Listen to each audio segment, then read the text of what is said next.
Make sure you don't miss a thing. Go to starzology.com/newsletter and sign up. Welcome to Starzology Astrology Podcast. I am your host, Alison Price, and I'm here with my good friend and co-host, Arwynne O'Neill. Hello, Alison. It's great to be here again. So nice to have you once more. So in this episode, we're going to be looking at the October 2025 Overarch. Yeah. So we are going to be looking at what's happening astrologically in October 2025. Who's in, who's out, what's going on. Yeah. And we're going to be talking about all the things that interest us about what's happening in October. Nice. So mainly we're going to be talking about three main things. The first is going to be the sign ingresses. So that is planets changing sign, and it can be direct or retrograde. They're always important. Yeah. We're also going to be looking at all the stations where the planets are stationing direct or retrograde. And additionally, we're going to be looking at the lunations, which are the new and full moons, because we love them too. Yes. And those are the main things we're actually going to be looking at. Absolutely. So if you click through to the blog post, there is the actual chart diagram of the chart, and it shows which planets are moving where during October. So I've drawn this by hand because I love working in full color. Yeah. And you can see what's going on. You can see which planets are moving. On my diagram, the black dot is the new moon, the white dot is the full moon, and all the other planets are listed here, which kind of movements they're making. And we're just going to go through those now for October. That's beautiful, by the way. Well, thank you. We try. Mm-hmm. So art and astrology, it's my intersection point. Totally. Yeah. So we're just going to go through now during October and just talk about a few of the things that are going to be happening. Love it. October starts off with a bang. Why wouldn't it? So on the 6th, Mercury's going to enter Scorpio. Yeah. So what I'm suggesting here is that conversations turn deep and revealing as Mercury slips into Scorpio. Expect others to confide in you, sometimes with details you wish they'd kept to themselves. Mm-hmm. Notice where you might be oversharing too. Protect your privacy and don't give away your personal power through careless disclosures. This is a time of mindful communication, selective listening, and holding space without feeling pressured to reveal everything. Yeah. That's great. I would say you would also maybe feel tempted to investigate and to dig deeper yourself. Yes, but research papers. Research papers could be great. You could feel like you can dig into family history or personal information about other people or your own history. I personally went through a memoir writing class recently. So that might be a great way to get into that Mercury and Scorpio energy, a memoir writing class or something where you're delving into your own emotions or your own personal history or what makes you tick or what makes other people tick. And you can be the one who's pressing them and making them feel uncomfortable. Yes, because it can be a time of too much information, but make sure it's not you doing it. Yeah. The idea is to delve and probe and to explore. But not have that overshare hangover the next day going, oh, what did I say? I know. Yeah. And giving confidence. What's the word? Confidential information. Don't give away secrets. Don't share your confidences to people, because if you've got a secret and you say, can you keep a secret? And they say, sure, they can't. You need to keep it yourself. Yes, exactly. Yeah. So that's the thing. Now, Mercury's in Scorpio, so things are going to come up. Yeah. Things are going to come up. Yeah. You may learn secrets that you never expected to be privy to. Well, this is exactly it, right? So we all will be perhaps in that boat too. So that's kind of interesting. Yeah. So then the next thing that's happening is we've got the full moon on the 7th. Now, this is at 14 Aries, so it's the Aries full moon, and everybody will be able to see it. It's the glorious full moon. And apparently it's a harvest moon? I am not sure on that. Yeah. So I'm suggesting that the Aries full moon brings peak energy and heightened emotions. Situations that have been building could now come to a head, and yes, sparks may fly. This lunation often highlights truths others have seen in you that you've not yet acknowledged yourself. Rather than reacting in the moment, steady yourself. Choose clarity, courage, and composure over impulsiveness. The more you stand in your maturity and grace, the more constructive your response will be. Nice. So because it's in Aries, Yeah. the urge is to knee-jerk reaction emotionally. But what I'm trying to say here is that just take a moment, Yeah. and people will, people are going to tell you what they think because it's the full moon. So I can see clearly now the rain has gone. That is the thing. Yeah. So don't take anything personally, or do, Yeah. And so that's at 14 Aries when that's actually going to be happening. Interesting. Yeah. And then on the 13th, lovely Venus enters Libra. Ooh. Woohoo! Yeah, we love that. We do. Yeah. So romance, charm, and connection are in the air as Venus moves into her home sign of Libra. And you have Venus in Libra. I do. So you're coming up for a Venus return. Yes. That's good news. Yeah. Relationships gain harmony and balance now, and gestures of beauty will go a long way. Thoughtful, elegant tokens or simply creating more quality time with your loved ones will be deeply appreciated. So lean into the art of togetherness. Ooh, love it. Love it.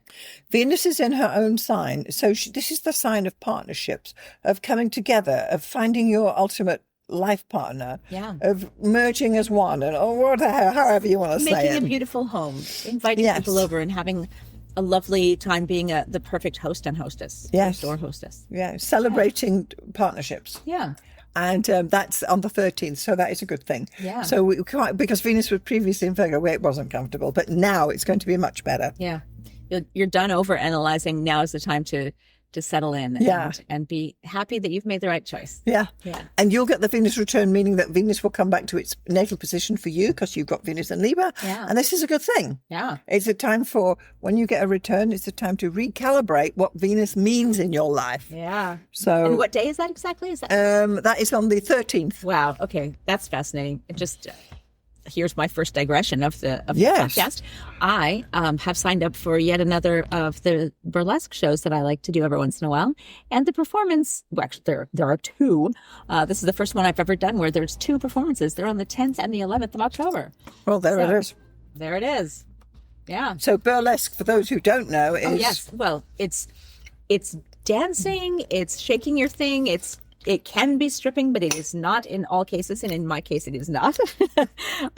Right. I do my shows with a wonderful local performer named Melody Mangler, and she is an incredible artist and a force of nature creatively. She hosts these wonderful bi-month, or not bi, what is it called? Twice a year. Yes, she does biannual. Yes, exactly. She does them right around October and right around springtime usually. Okay. So it's called Dreadful Delights, and it's very Halloween themed. So there's a whole group of you? Yeah, there will be, I believe, a troupe. 4 or 5 of us have signed up for this one, and there are 2 group acts, and one of them are these broken dolls, and I signed up for the other one, which is it's a witchy kind of spellbinding kind of thing. So yeah. So that's going to be live in Vancouver. In Vancouver, We'll put a link to that below the podcast. So if you're in the city, make sure you don't miss that. Yeah, you can always just Google or look up on Instagram Dreadful Delights, and you'll find it.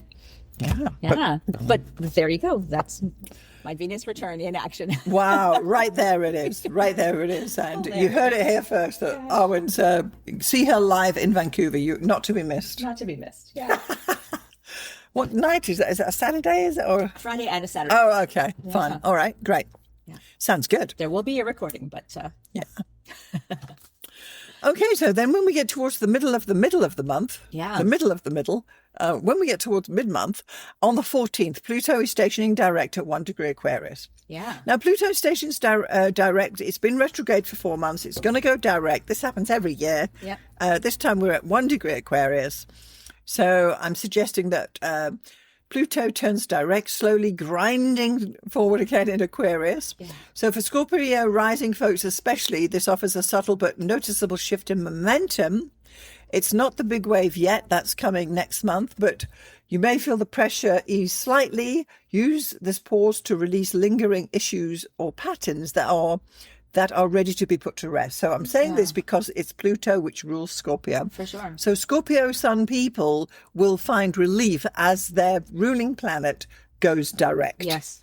And it's so interesting how Pluto has been just dancing right over the final degree of Capricorn and into the first degree of Aquarius for a while. It's just kind of been hovering there. Yeah. It's like it can't decide that it wants to enter the age of Aquarius, but it's loitering with intent. Exactly. Yeah. So if you are Scorpio, you're going to get some relief at this point, which is a good thing. Anytime your ruling planet goes direct, it releases the energy for whoever they are. Yeah. So that's kind of a good thing too. Yeah. And then when we get to the 21st, we've got the new moon at 28 degrees Libra. So it's a Libra new moon. Nice. This new moon is the perfect time to plant seeds in all relationships, romantic, social, and professional. New partnerships may blossom and existing connections can be refreshed with intention and care. Set goals for fairness, balance, and beauty in the bonds you create now. I love it. Yeah. So it's a great thing. So we've got a new moon in Libra. Perfect. It's all to do with, we know Libra's all to do with finding your ultimate partner, making connections with others, building your social life, being nice to people. It becomes reciprocacious. Or reciprocal, a word similar to that when you put good things out, it comes back to you. And this is the time to do it. This is not the time to go it alone. This is the time to do it with other people. Yeah. I mean, what's that saying? They're saying, if you want to go fast, go alone. But if you want to go far, take a friend. Yeah, totally. I love that one. So this is it. So when the new moon's in Libra, take a friend to go with you. Take your partner. Say, we're going to the so-and-so thing. Yeah. And lean into that Libra-ness. For sure. What day is that again? It's the 21st. Interesting. So I had a little bit of a scare just now, thinking that we're in the middle of October and we're talking about a new moon in Libra. And for some reason, me, little junior astrologer, I always thought that the new moon in a sign was at the beginning of that sign, but not necessarily. No, the moon is when it catches up with the sun in that sign. Whatever, it could be any time during the month. Yes, and when we had the Virgo new moons, there was 2 new moons in Virgo last month. See, there you go. So this time the new moon's on the 21st of October, but it's at 28 Libra. It's right at the end. Yeah, and I mean, because I know I was born at a new moon and I was born at this sort of beginning of Virgo. No, it can be anywhere. But it can be anywhere. That's interesting. It is. No, it's a good point, Arwynne, because these things are... I mean... There's a million tricky things with astrology. Right? But you just think you know a rule and then you're like, wait, no, that's not a rule. That's just a coincidence. Yeah, I thought Jupiter ruled Aries now. Yeah. Oh, goodness. Yeah, no, they told me that was wrong. Yeah. Good question. Yeah, thanks. Gave me a heart attack for a moment there. But anyway, moving on. It's good to, get our blood flowing. Yeah. And then on the 23rd, the sun enters Scorpio. Yes. Right there. So there it is. So at this point, Scorpio season begins and the atmosphere grows more intense and probing. Yeah. This is a time for deeper connections and emotional honesty. Old secrets or unresolved matters may resurface, asking whether you'll confront them or bury them again for later. Choose your battles wisely, as emotional reserves may feel stretched. Focus on intimacy, not intensity. There you go. I've got all the answers. I love it. This is the thing where it's like the dog buries the bone, then it thinks, no, the sun's going into Scorpio. I'm going to dig up that bone and see how it's looking. And it digs up the bone and thinks, no, I think another couple of weeks, and it reburies the bone because it can't face it. And if you've got an issue in your life where something's going wrong and you know it's happening, you think, I can't face this now, let's bury it again. This is when it happens. And if you've just moved into a new house and the dog keeps digging in the backyard and it finds a bone and you're like, what is that? Call the police. You never know.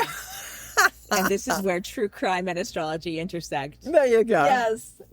The ultimate podcast. Yeah. So this is Scorpio. It's digging up the stuff and saying, do I want to deal with it or not? Yeah. And you don't have to, but many will. But they think, no, I'll bury that and we'll talk about this later. That's Scorpio. Yeah. So it's kind of tricky. But anyway, the sun's in Scorpio. For the Scorpio is, I would put the emphasis on, we will talk about this later. Okay, that's a good one. Yeah, we will talk about this later. Yeah. So that's great. And then on the 22nd, which I'm slightly out of step here, I did that back to front. Sorry about that. Neptune enters Pisces retrograde. Ooh. Now, so it was in Pisces for 1,000,000 years. It moved into Aries. It's been tinkering about. Now it's retrograding back into Pisces on the 22nd, thinking, oh, let me have another go at Pisces. Yeah. It started its new job, but it's come back for the office party at its old job. Yeah. It's crazy. Yeah. So my thoughts on this are Neptune drifts back into Pisces for one last time, offering a final wave of dreamlike energy before moving on for good. This is a reflective and spiritual phase where the lines between reality and illusion may blur. Use this period to notice what still feels unresolved in your inner world. Old dreams, creative projects, or spiritual practices may resurface, asking for completion or closure. But it is Neptune, so it's like, oh, yeah, I need to, yeah. Let me go and sort that. Let me finish that painting. Let me finish that art project. Let me finish that crochet bag or whatever it is. Yeah. So you've got that going on. Yeah. And I find there's also an autumn. People always talk about spring cleaning, but I find that there's kind of an autumn purge too. And maybe it's just to do with, there's so many hobbies and activities that go on in the summer, and then when you're putting away the summer things, and you're like, oh well, I guess I won't be using this now that the rainy season is upon us, or now that it's cold or whatever. And you kind of bring out the winter coats, and you kind of fluff up the things that the scarves and the gloves and all that stuff. Yeah. There's an autumn cleaning too, and I think there is a scorpionic purging that kind of goes on where you're like, oh, this coat, geez, why did I haven't, it's got to go. It's got to go. It's time to get rid of this. I'm not going to wear this another winter. This is dingy. This is, it was fine last winter. It's not good anymore. Yeah. I say this every year. I've got a winter coat I bought the first year I came to Vancouver, which is now 13 winters ago. It's my only winter coat. I wear it every day in winter, and there's nothing wrong with it. I'm just sick to death of it. That's okay, Alison. I absolve you of the guilt. You deserve an upgrade. Well, and I think, if I buy another coat, and they're just not as good as the one I bought 13 years ago. So yeah, that's a problem. I actually invested in a really good winter coat last year. Yeah. Because I used to just dread. I mean, I never went out in the winter. I hated it so much. The cold, the wet. It's very rainy here in the winter. We don't get a lot of flipping snow. Cold here, won't we? At least minus 12. It's flipping cold. And wet. And now I have a friend who has a dog, and she has to go for a walk every evening. And so in the winter, she's like, come on, we're going for a walk. And I'm like, it's raining. Yeah. So I invested in a big down hooded. Typical Canadian coat. Oh my God. It's literally, it's like a sleeping bag, but a coat. It's beautiful. It's classy. It looks very elegant. Yeah. I never wanted to have a coat like that. And now I'm just like, wow, it's so comfy. I'm glad I have it. So. Right. And I have these big knee length, hunter, waterproof boots. Yeah. I'm all set for cold, wet winter. Yeah. Yeah. Got to do it. Well, this is it. Embrace where you live. Yeah. Yeah. All righty. Then when we get to the 29th, Mercury enters Sagittarius. So Mercury's gone along lickety split. Yeah. It's gone all the way through Scorpio. And it's actually, so it left Libra, it entered Scorpio, went all the way through Scorpio, and it's got into Sagittarius all during October. Yeah. Mercury is just going so fast.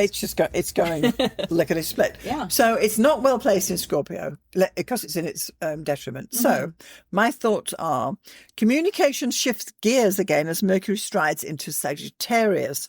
Conversations become lively, broad, and future-focused. Keep on top of your messages and correspondence now, as important details could slip through the cracks. This is also a time when a mentor, teacher, or guide might enter your life, offering wisdom that can alter your path. Stay curious, stay open, and let your mind expand. Yeah. And I would add one thing about Mercury moving from Scorpio to Sagittarius is be quiet and listen. Be quiet long enough to listen, right? Keep your mouth shut, you mean? Yeah, I mean just kind of know when it's time to learn something, right? Right. Because most of us kind of go, conversation goes back and forth, but sometimes sometimes someone has something to teach you, and that is Mercury in Sagittarius. And it's I see. This is the time where I be quiet and I learn something, as opposed to just, here's my story. Yes. Well, let's see what we learn while Mercury's going through Sagittarius this year. Yeah. Totally. Sounds good. Yeah. So Mercury's really moving along, and it is known as the messenger of the gods, so it's pretty going forward there. For sure. Yeah. And it's got that arrow, and Sagittarius has the archer, so it's cool. Yeah. So that's really the last ingress we have. Next, I just want to move on to the planetary energy overview, which I love doing because it's the bird's eye view. Why wouldn't you? Well, this is it. So what we do here is that we count the planets just in general at the beginning of the month and then at the end of the month. So we're talking about the 1st of October and the 31st of October. And so I'm counting the planets Sun to Pluto, including Chiron and excluding the moon. So you're doing a count for 10. Now, the diagrams are actually on the blog post, so you can click through and see what I'm talking about. So the month starts off with it's the active polarity, the cardinal mode, and the air element, which loosely relates to Libra, which is fine. That's just happens to be the way it is. And then as we get to the end of the month, there's a very different shift. So we've got passive mutable water.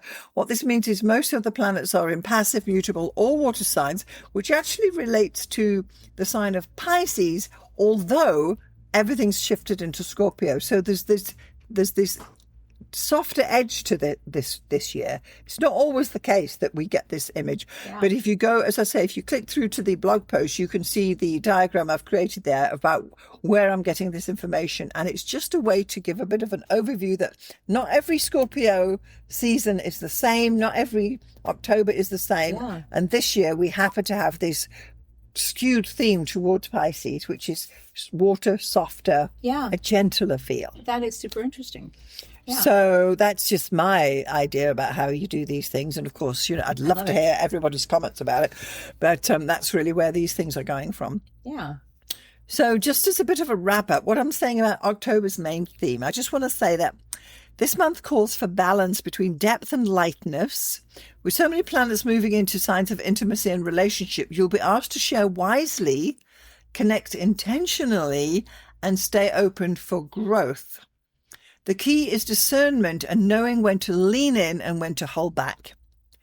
By choosing maturity, clarity, and grace, October can become a powerful turning point for relationships, personal insights, and fresh opportunities on the horizon. I love it. So we've got quite a bit of a combination. We've got that Libra, we've got the partnership thing, we've got that new moon there, and then we've got the Scorpio. Yeah. So it's there. You've just got to go with the flow. Go the way it's going. Totally. Yeah.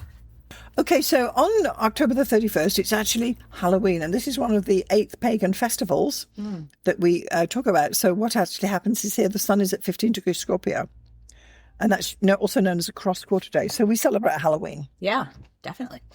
And Halloween is one of the best holidays of the year. Is it? Well, I mean, it's all go, isn't it? Yeah, I mean, I tend to have a lot of Scorpio in my chart, I guess. Well, I have a Scorpio rising. I don't have anything else in Scorpio, actually. Okay. But Scorpio rising is enough, right? It absolutely is, Arwynne. It absolutely is. So look, my partner is a Scorpio. So, okay. Yeah. Well, I could put my hand up to 3 Scorpio planets, but yeah. Oh, exactly.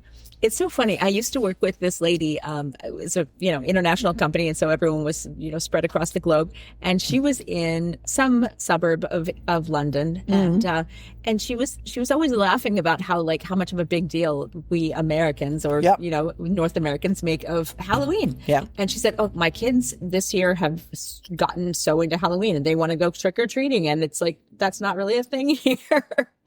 And I was like, "Oh, really? I didn't know it wasn't a thing." Places, but apparently it's spreading, which is odd because when you actually look into the history of Halloween, it has evolved from an ancient Celtic festival of Samhain, actually. And that marks the end of summer and a time where the veil between the living and the dead is believed to be the thinnest. Yes. And there's bonfires, and you put on disguises to ward off the spirits, the evil spirits. And it's also because, obviously Halloween is October 31st, the Day of the Dead in South America and in those types of mythologies is November 1st. So Halloween is like the day, the last night kind of thing before the Day of the Dead. And All Hallows Eve, isn't it? All Hallows Eve and All Saints Day, etc. So November 1st is, All Saints Day. Yeah. And that's when the good guys take over again. Yeah, exactly. So these traditions came actually from Ireland, apparently, to America, to the Americas, which is why I kind of find it funny that my British friend was like, "Oh, Halloween, what? We don't do this." It was never a thing in South Africa. I never did Halloween until I came to Canada. Yeah. I mean, honestly, anytime a kid finds out that other kids in the world are running around asking for candy and getting it for free, they're going to jump on that. Yeah. It was only a matter of time. This is it. This is it. I know we were staying in an apartment block in Toronto, and I had to ask the woman on reception, okay, this Halloween, what do I do? Yeah. I had no idea what to do. And I got 4 kids, and she said, no, you got to do this and you got to do that. And I thought, oh, really? Yeah. I mean, I was happy to grow up like in the early 80s when you could actually just go out after dark, which is as God intended, so to speak, and dress up and go door to door. And, nowadays, I guess kids trick or treat during the day, which is weird. I mean, I get that it's, quote unquote safer or whatever, but I don't know. That just kind of ruins it for me. Yeah. But you see the symbology, the skeleton, right? Yes. That is, we're going to raise this dead and... And what are we going to do? This is so Scorpio. What are we going to do with it? Are we going to bury it again, or are we going to do something? Yeah, we're going to have some sort of ritual. We're going to ask questions. We're going to get to the bottom of things. We're going to, fortify ourselves to move forward in the future. We're going to do all this stuff before the snows come and we're locked down for the winter. Yes, exactly. Yeah, it's like getting all the spiritual back in the day, they used to do the slaughter of the animals that they weren't going to keep them feed through the winter, and they would slaughter them and then salt them. Right. Oh, during this period, which is back in the day, or whatever. Well, 100,000 years ago, that's what people did. That when it was Halloween, they would they didn't have a refrigerator. They didn't. No. Yeah. But they would not want to feed the animal through the winter. Yeah. So that's what they did. So they did the slaughter, which is the death. Yeah. Hung the meat. Yeah. And then they had it to take them through the winter. Yeah. And then you get those wonderful cow skull ornaments that you put on your wall if you're Georgia O'Keeffe or well, whatever. how did we manage to get through? Yeah, I don't know if I could be doing that, but No, I would not like to be involved in the death part, but I do like a cow skull. I do. I can't. You do? I can't deny that I like a nice, I'm sorry, rock of horns. I don't have any in my apartment. I'm just saying, if I did, I'd have one of those cool modern ones where it's like just made of like some other material, like used car parts that make the cow skull. And it's I like see. This cool like iron. Oh, I see. I don't have it, but I'm just saying, to celebrate the animal, or just what it gave up for us, basically. Kind of, a wink and a nod to the, maybe the death of the combustion engine automobile and the cow that used to pull the wagons, etc. Yeah, I don't know. Yeah, there's a lot of mythology about it. There's a lot of symbolism around this time, and it's all hooked into Scorpio, isn't it? Yeah, because every end of the season is a big deal. Every Capricorn is the the Christmas sort of thing. And we always sort of have this celebration or mourning, ritual around mourning with a U at the end of each season. And I particularly mourn the end of summer because I love summer. Yes. And my birthday's at the end of summer. It's always one of those things where like you just have to really hope that the summer will hang around until at least my birthday. And if not, But it's interesting because this period of, how do you call it, Samhain? Samhain. I'm never saying it correct. It's spelled Samhain, but it's pronounced Samhain. I don't pronounce it correct. So this takes us up from this 15-degree Scorpio all the way up to when the sun enters Capricorn, when winter starts. So this is the period, and it's the balsamic phase where things lie fallow. So nothing grows, nothing is being cultivated, nothing is being nurtured on, and the farmers back then, our ancestors, sat around and just waited for. Yeah. Nothing was being done. It's a time to rest. Yeah, you're pickling things. You're preserving things. Yes, you're drying things. And, so that you'll have enough to eat throughout the winter. Yeah, and salting, around as I the say, fire. these meats and whatnot, so that you can keep them. And even now, I suppose farmers do that. We don't know. We're so out of touch. We've no idea what farmers are up to. You can buy pineapple any time of year. Yeah, but technically, this is this is the natural season of lying fallow, of taking it easy. Yeah, and telling stories around the campfire. Yeah, telling ghost stories. Ghost stories. Right? Yeah, I mean, one of the shows that I did a few years ago, one of the sort of little introductory questions that she asked, like, what are your, everyone go around and tell your name, you tell your burlesque name or whatever. What's your favorite thing about October? And a lot of people said, oh, I love, pumpkin spice lattes, or I love the, the costumes or whatever. And I said, what about horror movies? What about scary movies? Yeah. Oh, everyone loves a scary movie. Do you have a burlesque name? That just begs a question. I do. I don't really use it. I just like to have it. I don't use it for anything but Chaos Kitten. Whoa. There you go. You heard it here first. Yeah, Chaos Kitten. Yeah, there's this thing about the pumpkin, isn't it? Where you're carving out, because that is the final harvest. You're carving out and and it's always a scary pumpkin. It's never a really it's never like a jolly, happy pumpkin. It's scary, weird teeth. Grinning and whatnot. And that's the colour then coming in, the autumn colours as well, the oranges and the olives and whatnot. Totally. And not everyone loves horror movies. I get that, but I can't watch them. I got Stephen King, forget it. Forget it. I've always... Yeah, I was a Stephen King aficionado at a very early age. It was one of those things where I went to the library as a kid when I was done with my homework, or day, whatever. You're done with your work, and the teacher let us go off and read silently. And so I went into the library and I sat. This is like, I think there was even a beanbag chair, which is awesome. And I found a couple comic books and Firestarter by Stephen King, and it was a dog-eared, wet copy of Firestarter. It was like bent out of shape, and I still remember the cover art. And I read that thing, and I was transfixed. Yeah. And I went through a very Stephen King phase. Absolutely not. Yeah, I can tell you the last horror movie, the one and only ever horror movie I saw. I was 17. I went with my brother to the cinema in Edenvale in Johannesburg, and we were going to watch Burnt Offerings, and I had no clue what was coming. And this movie started, and it was horrible.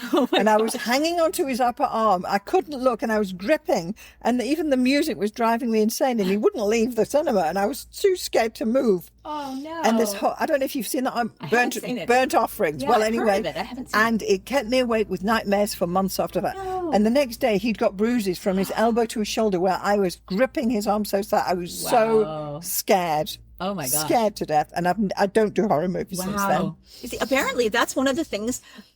Apparently, OkCupid, the dating site, used to have a blog, and they may still, I don't know, but about all the statistics of what makes people date each other and what people put in their profiles and what people respond to. Right. And very interesting demographic information, especially about like what girls post, what guys post, different racial things.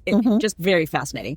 And one of the really interesting insights I've heard was one of the questions that tends to produce the best matches. There are like a handful of questions that will definitely divide people.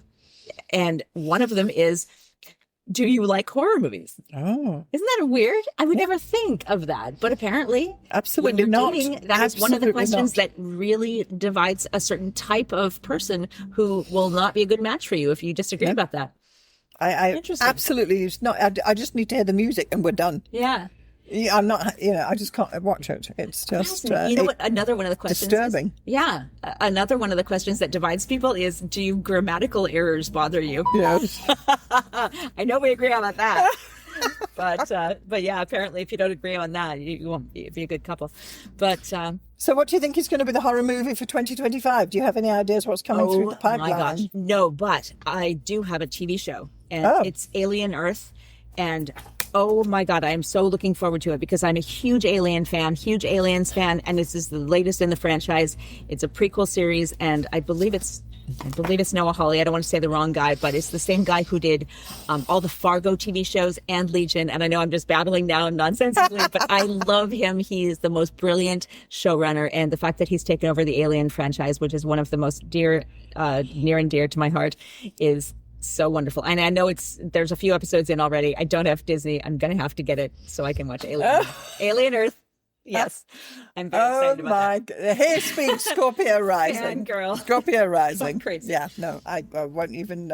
Even like, talking about this burnt off things I can the visions are coming back. It's just outrageously disturbing. Oh my gosh. Well, so speaking of disturbing and scorpionic imagery, I have a goddess to talk about. Sounds best. Let's go take a different turn here. The scorpionic goddess, and this is not necessarily associated with Halloween, but she's absolutely associated with Scorpio. Yes. And I know last year when we talked about our Halloween episode, I talked about Maman Brigitte, and that's the sort of the voodoo queen of New Orleans. Mm-hmm. That was my goddess for Halloween last year. This year, I'm going to be talking about Serket, and she is an Egyptian goddess. How do you spell that? Serket. Yes. And she's one of the goddesses that I have drawn in my Badass Goddesses book.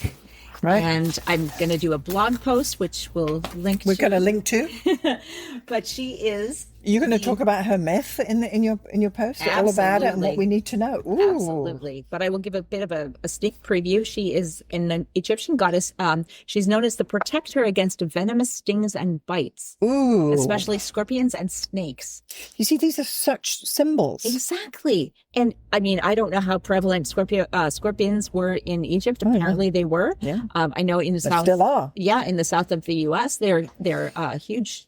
They're big in Africa. Mm-hmm. Yeah. I mean, when I lived in Florida, when I was a little kid, we used to have to dump out our shoes. When you put on your shoes, you'd hold them upside down just to make sure that there wasn't like a scorpion hiding in them. Mm-hmm. Terrifying. Mm-hmm. And so Serket she's depicted with a scorpion headdress, and she is associated with healing magic and protection. And she protects both the living and the dead. Her symbols are the scorpion, the Ankh, which is the Egyptian symbol of eternal life. And she has a scepter, which is her power symbol. Her name actually in Egyptian means she who causes the throat to breathe. And she is invoked to cure venomous bites and stings. So she protects you from venom. She represents both the poison and the cure. Interesting. Yeah. Because venom, much like poison, again is a Scorpio thing. Right. So I think this was something on Instagram. It's venomous if it bites you and you die. It's poisonous if you bite it and you die. Wow. Yeah. That's an interesting one, right? So venomous. Yeah. Yeah, and she's one of... spiders is also a symbol, isn't it? Oh my gosh, yeah, totally. I can't abide a spider. Oh my God. I love horror movies, but I cannot handle spiders, even a tiny one. No, and my partner loves to disc golf. It's like the frisbee golf thing. People do that. It's a sport. Anyway, I've gotten into it in the last few years, but one of the things in the fall, and one of our friends works for the park board, and she said, "Oh, it's spider season," and I was like, "What? There's a spider season?" And she goes, "Oh yeah, fall is spider season," and I'm like, "Great, that's fantastic." I did not know that. I didn't want to know that. But if you go into the woods, if you throw a disc accidentally into the woods, not only you will get like ripped up by blackberry bushes, but you will encounter giant spider webs, which is absolutely horrific to me. They're hideous, aren't they? The whole thing to do with them. No, even a tiny one. I'm just like, oh my God, is it in my hair? I freak out. Yeah. I turn into a little screaming girl. Yeah. Very similar to Newt in Aliens, by the way. If anyone's seen that, that's the kind of scream I will do if I encounter a spider. Just this piercing, awful, girlish scream. Yeah, it's not great. So Serket, do we admire her then? Oh, she's wonderful. Yeah, she's one of Egypt's oldest deities. She was worshipped in the pre-dynastic period in Lower Egypt. Way back then. There are figurines and amulets and all sorts of little, sarcophagi and effigies on her because she was, you didn't have a lot to bet on when it came to healing. You just, luck of the draw back then, wasn't it? Yeah, exactly. But she was super interesting that you've associated her then with the Yeah. With the Halloween, the Scorpio. Absolutely. Well, especially with Scorpio. She's got that Scorpio headdress and imagine. association with the venomous predators. The creeping things that creepeth upon the earth. Ew. Yes. Great. Yeah. Okay, so we have gone through the October overarch, the astrological overarch, which planets are in, which are out, what's happening, what's not happening, new moons, full moons, and what have you. We've also had a closer look at Halloween, just in general, as one of the cross-quarter days, and Arwynne's come up with a fabulous goddess for us. We're going to be putting links below this episode. You need to make sure you link through to not only Arwynne's general newsletter, but also her particular article on Circuit, which is the Egyptian goddess associated with this time of the year. Yeah. So if you have found value in this episode, please do consider sharing it with anybody who'd be interested. Make sure you're getting our newsletter, and you can sign up at starzology.com/newsletter. Additionally, make sure you're getting Arwynne's newsletter, and you can find her at... I am at mspink.net, MSPINK, and I talk about goddesses and art and personal stories and pop culture, etc. Yeah. Every Saturday. It's fabulous. And we'll definitely put that link through to Arwynne's work there on Circuit. So, well, this has been great. And to our listeners, thank you so much for listening, and we will see you next time. Yes, we'll see you next time.